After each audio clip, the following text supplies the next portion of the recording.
The Ghana Medical Association has given government a 6-month ultimatum to clearly define the conditions of service of its members or face mass resignation of doctors. The doctors say they're frustrated by government's failure to put in place service conditions for them as essential service providers. So what exactly are they talking about? What have been their terms of engagement in the absence of service conditions? Are they justified to threaten to withdraw their services under the circumstance? We'll get all the answers here on today's big story with me, Stephen Ente.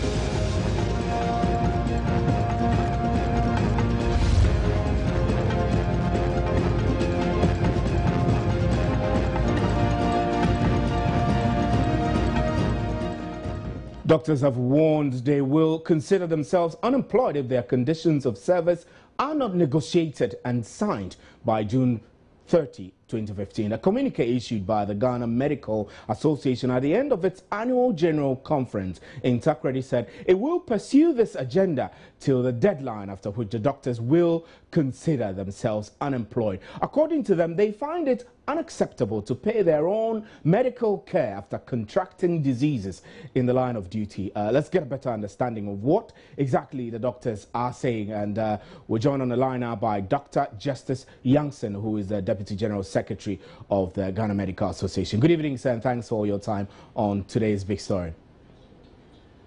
Right, Dr. Youngson is Deputy General Secretary. We are told that we're still trying to raise him on the telephone line, but the doctors are concerned that their terms of reference to working conditions are not exactly clear, and they've given government up to June 30 next year to resolve the issue. Now, he's joining us by telephone now. Good evening, sir, and thanks for your time. Good evening. Good evening, your listeners. Right. Now, I'm concerned that it's just been a couple of days since you withdrew your services over concerns with pension. And now this. Here comes another one in which you're saying that your conditions of service are not exactly clear. So government should resolve it, or you more like you're threatening mass resignation. Can you let us understand what informed this position and other things that we need to understand? All right, thank you very much. I know. Oh, I beg your pardon. This is Sidua Hall, right? Yes. All right. We're trying to get the Ghana Health Service. We're trying to get the Ghana Medical Association on the line. So, Sidua, the question I want to put to you will be different from what I was going to put to the Ghana Medical Association. Now, as someone who comes into working contact with health professionals on a regular basis, I'm sure that just like many Ghanaians, you might be wondering what really is going on here. Are you surprised that the doctors are more like threatening mass resignation if their terms, their conditions of service are not spelled out clearly? Rightly so, because I'm really a bit confused, because if they say their conditions of service is not that fair and that government needs to make it more fair, I'm beginning to ask them, do they embark on the usual strike that we have to deal with in the past? Because in the past, they went on several strikes saying that their conditions of service needed to improve. They needed to also pay them their extra duty allowances, etc., etc. And then I would understand that around that time, or for this number of years, they have embarked on this number of strikes. And if I should indicate that, if you should look at things on the average, I think the doctors have gone on strike relatively more than any other sector, or have threatened the nation of going on strike relatively more than any other sector. And for them to come around this time, to threaten government again of mass resignation, if government did not clarify their conditions of service, leaves me wondering the basis for which they went on those strikes. If they, in the first place, they thought their conditions of service were not clear, why don't they just deal with those issues initially? Right. All right? And now they are, over all these years, they have been working with those documents, and now they are not saying that government need to clarify them. It needs a lot of questions to answer, because I'm really at a loss. I do and believe that before recruited to the Ghana Health Service Board, there is certain conditions of service as well, and that person or doctor knows that I am a doctor employed by the Ghana Health Service. I am entitled to these conditions of service, and that I believe has been the basis for which they have always negotiated for improved working conditions. And so, for them to say that it's not clear as a law, right? I don't know how long they want to put the nation on this. Put this kind of pressure on the nation, because I think to some extent it's not being fair on the part of all of us. Because I say all of us because this is the people, you understand, the leaders together with the government, right? And so they need to be very clear. This aspect of their working conditions that they think that they are not happy with, or they think needs to be improved. I think it will be much better for all of us to understand than to make a general statement. If you can't clear this aspect of our condition, ACCD, we think it is not so clear. And because it's not so clear, it's been very difficult for us to negotiate with government to improve those aspects of this. If they say across board it's not so clear, then there's something that I wouldn't understand. And I think a lot of people will share the same view with me. Yeah, exactly. I mean, we've been trying to reach the Ghana Medical Association to give us some clarity over exactly what they're asking for, and then the Ghana Health Service will also be giving us some updates on the situation with the doctors' contract. The understanding we get, Sedua, when I spoke to the director, the Director General of the Ghana Health Service, the understanding I got is that doctors have functioned with separate contracts, terms of agreement, and it needs to be streamlined, and this streamlined process has been going on for a while. Sido, I'll hold you, and I'm joined on the other telephone line by the Director General of the Ghana Health Service, Dr. Apia Dintra. He's joining us now to give us some clarity on this. Good evening, sir. Good evening. So, is this position of the GMA something that came to you as a surprise? Which one? The position that the doctors are saying that they need a clear conditions of service. Otherwise, they will consider themselves unemployed by June 30 next year. Did this situation come to you as a surprise? Oh, not as a surprise, because they earlier on worked on the condition of service proposed to the government. Okay. I think about the last year or 2 years ago. I see. But then the other health organized groups also did the same thing. The nurses with the pharmacists and so forth. So what the ministry did was to constitute a team to put all of them together. I see. So they were put together and they were sent back to them. And they looked at it, and there were some financial implications. Those were revised. And now it's come back. And now it's now put together. And so it's been submitted through the Ghana Health Service Council to the minister. I see. So it will get there soon. Right. So that we have to negotiate again with the government on what is stated in. So it means that you are actually in agreement with the doctors who are calling for perhaps a quicker implementation of this agreement that they've come into. Oh yeah, I mean it's something that has been on the drawing board for long, and what they are saying is that they should have a clear condition of service, and that's why I say that a team was put in place because it wasn't quite clear. The condition of service was presented along the professional grouping line. Right. But then the ministry would have wanted one which look at health workers in totality. I see. And that's what caused the delay. So the minister has now put those things together. And it will be discussed with the ministry and then forwarded to cabinet for discussion. Right. So are you in a position to share with us some little more specifics? Let's take, for example, a doctor who works at Kolebu Teaching Hospital. How different will his terms of service, his conditions of service be from a doctor who works in, say, Adabraka Polyclinic? Maybe you should have asked them because they worked on it. But it will be the same. The salary will be the same. But then they have specified different levels. Not of payment. Out of payment, it's always the same thing. By condition like if you're in the rural area, something extra should be given in terms of remuneration, in terms of training opportunities, and so forth. Now, what we are implementing, we are actually implementing part of it. If you are in a district hospital or a district village, your promotion go 1 out of 10 promotion from the one in the center. You also, when it comes to further training, you are instructing. You get that one out of 10. What is not being done is the remuneration. I see. That is what is the problem. So, Doctor, some previous times, one was presented to government. Those in very deprived areas were paid more. I see. And then it started from 33 districts, then it moved to 55 until it collapsed. Right. And that's something included. Doc, let's look at the situation, the scenario before now. I mean, under what conditions have doctors been working all these years? Let's say for the past 10 years, when a trainee, a doctor, goes through medical school and completes, what kinds of systems are in place for them to be absorbed into the Ghana Health Service without any problems? Yeah, the situation has been changing. Some years back, it used to be automatic employment.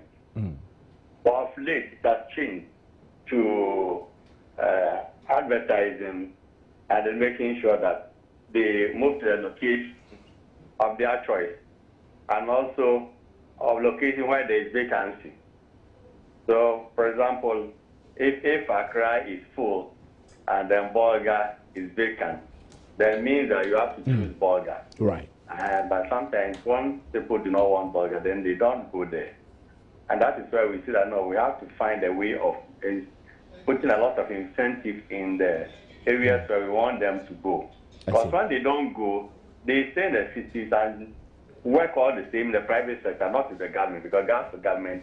Now your name is removed from the payroll. And I believe that it will happen for all staff as well. I mean, from next year, that when you don't move to the area that you are needed, then your name. Right, Dr. Piadejo, I'll hold you briefly, and I'll get Sidwa Hall. Sidwa, the Ghana Health Service has clearly told us that there are plans and arrangements in place to get these conditions of service out. Are there specific expectations coming from your group, let's say NGOs on health? Are there specific expectations that you want the Ghana Health Service and government to put in place to ensure that in future these disruptions, if I should say, do not occur? Yeah, I think that for the time we are so tired about numerous strikes and the threat of strikes from the doctors, and that I think this is an opportunity for the Ghana Health Service and then the Ghana Medical Association to sit down and let all the issues out once and for all. Once and for all. But another important thing which you mentioned, and I would like to reiterate, is the positive discrimination for doctors who accept postings to deprived communities. So I say that, honestly, for those doctors who are working in deprived communities and the conditions of service or the reward that they receive, it's not fair compared to those that are in the city, because some of them are honestly in very deprived.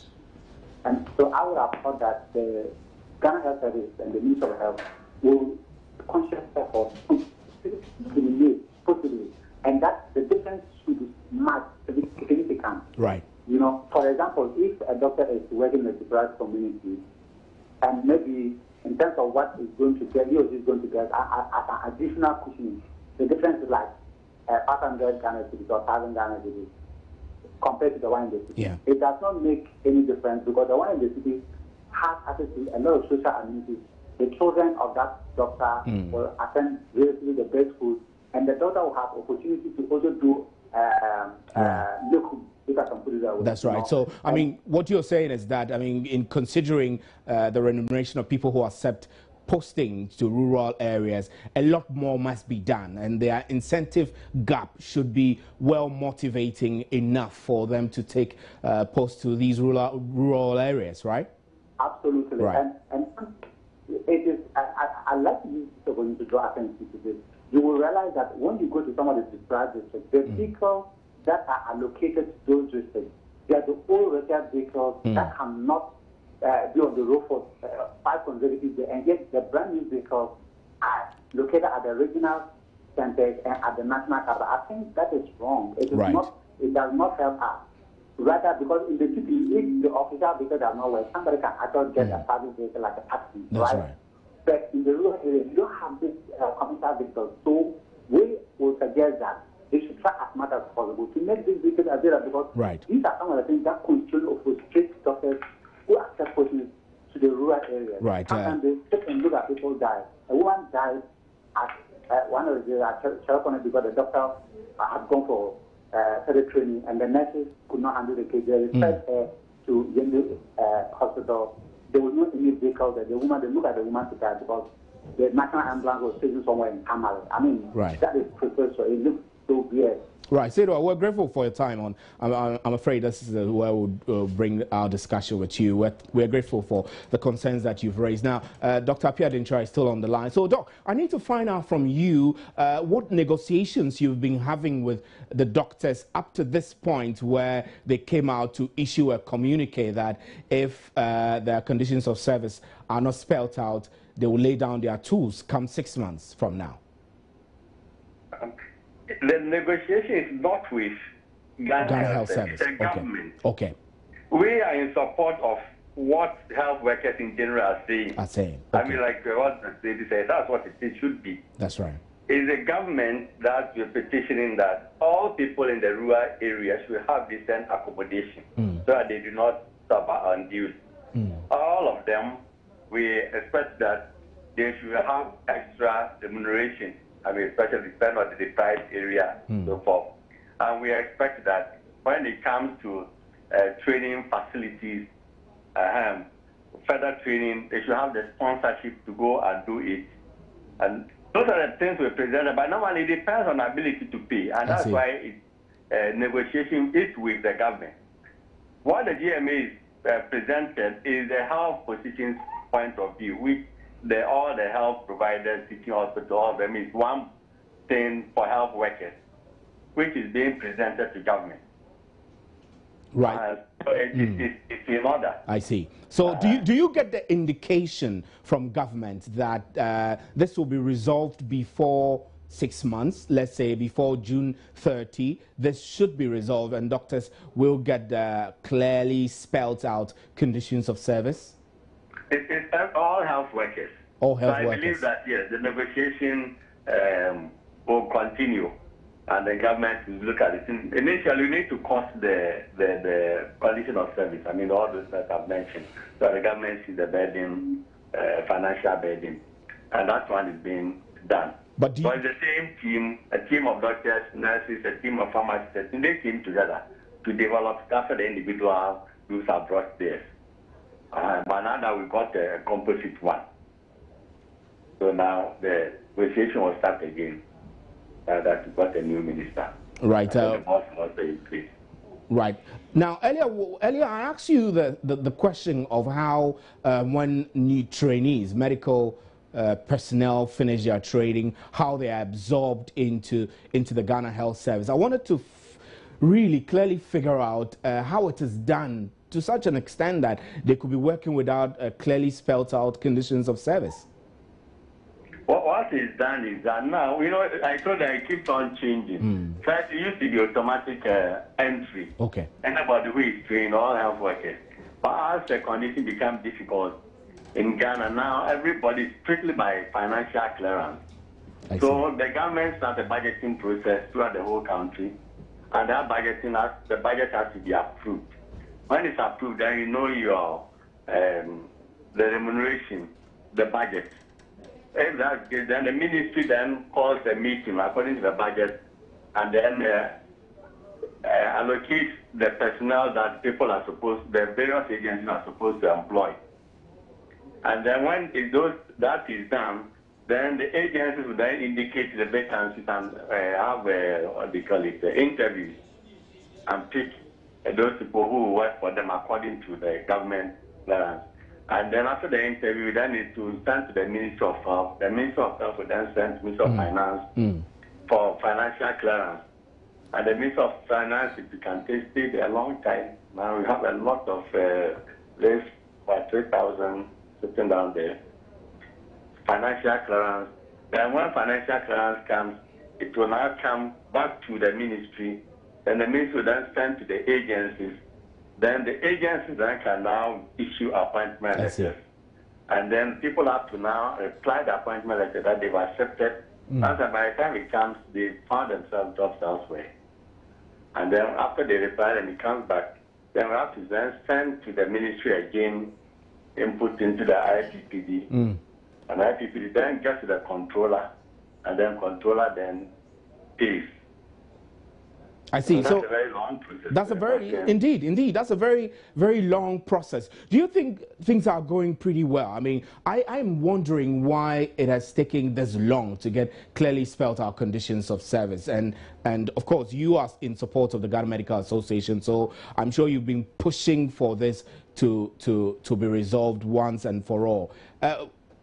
Is there anything you would say about why it has taken that long? The condition of service, actually, there is some agreed one. Every time we employed, you specify the salary and so forth. Then we have this booklet, policies on promotion policy, on transfer policy, on posting and then remuneration. And then we use administrative instructions to tell people how they should use their internal generated funds. For example, it was stated that if you had a vehicle, you have some maintenance allowance, accommodation, but then they don't actually come. So we use the IGF that the institution has generated. But the whole idea was that we put all together, all agencies together, all health professionals together as one. That is actually what made it keep long, because you could not differentiate between the health professionals. So you have to put them as one. And when you put them as one, then you have to cost it, because it means financial implication for government. So when that one is done, government will have to see whether they're able to pay or not. Right. Then that's where the negotiations now come in, that can you remove it. And mind you, as you do that, the other professional groups are watching, maybe education, they're also watching. Maybe agri, they also do the same thing, that kind of thing. So you have to make sure that you don't do it like this. But the same now, we managed to get it together. And then there's a new minister who's going to push it. We've given a draft, but I'll send a formal one to the minister. Right. Thank you very much, Dr. Appiah Dintra. We're grateful that you could join us on today's big story. Dr. Appiah Dintra is the Director General of the Ghana Health Service. And I must say that we contacted the Deputy Minister of Health to try and get a view from the Health Ministry. But he tells us that the Health Ministry is engaging this to be able to come out clearly with what the official position will be. So he's unable to comment as of now. So we're giving him up to the end of the week. Maybe he'll come up with a comment on the matter. Let's get on to the other telephone line now and speak to Austin Game, who is a labor expert with Game Associates. Good evening, sir. Good evening, Steve. It looks like one threat or the other, always. I mean, are service condition of doctors any different from other public sector workers? Must they be? Well, to some extent, there will be some differentiation when it comes to the generality of conditions of service. But when it comes to the pay structure, it's been already determined and agreed upon between the two parties in association with other bodies. And so there is a condition of service which deals with remuneration. Perhaps what they are referring to is the other conditions of service, which is it's not a big deal. It's not a big deal. As far as I'm concerned. Perhaps it's because they do not have the full grasp of what it entails in the law and what the practice generally about industrial relations is. Now, I think that might be the case. I'm concerned that speaking to the Director General, I get the impression that all health workers, not only doctors, have been in a form of negotiation with government to come out clearly with spelled out conditions of service. So my key question is, whilst this negotiation is ongoing, is it fair, I mean, for one of the unions, the Ghana Medical Association, to now come out to give government an ultimatum, 6 months, fix this, otherwise we consider ourselves unemployed? Is that the way to go? Well, I laughed a little bit because it shouldn't have been so. You know, the reality is that if you have a number of associations or unions within one entity, like they have Health Services Workers Union, who negotiate on their own. They have the nurses who put together their condition of service. They have the pharmacy council and various other bodies. A number of them under the same ministry. They can have a kind of arrangement where a general condition of service will apply to all of them, while the remuneration package comes under the Fair Wages and Salaries Commission ambit. But let me put it this way for them. I'm pretty sure that somebody did not offer them the best of guidance. I think so because they are doctors and they are very honorable people who give us when we are sick. But when it comes to labor relations, it's a different ball game altogether.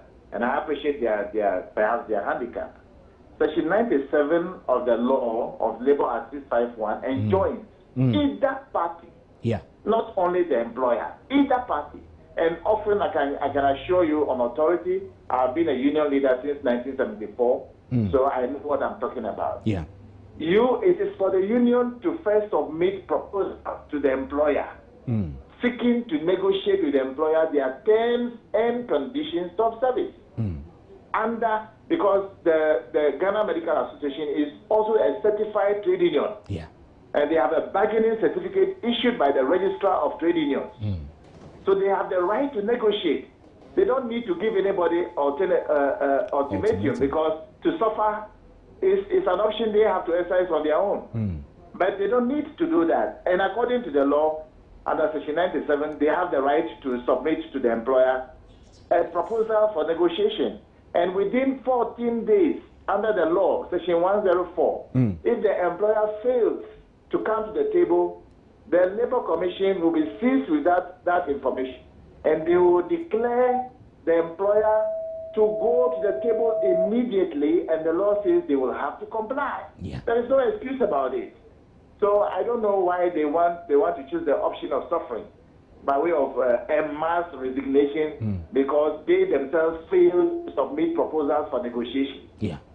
That is the position. Right, Ms. Austin Game, we're grateful. This is all time will allow us. Austin Game is the Chief Executive Officer of Game and Game Associates. He's a labor expert. We're grateful for his time on today's Big Story, and grateful to all those who joined us, and to you for making time with us. We'll be right back with an interactive segment. Do stay.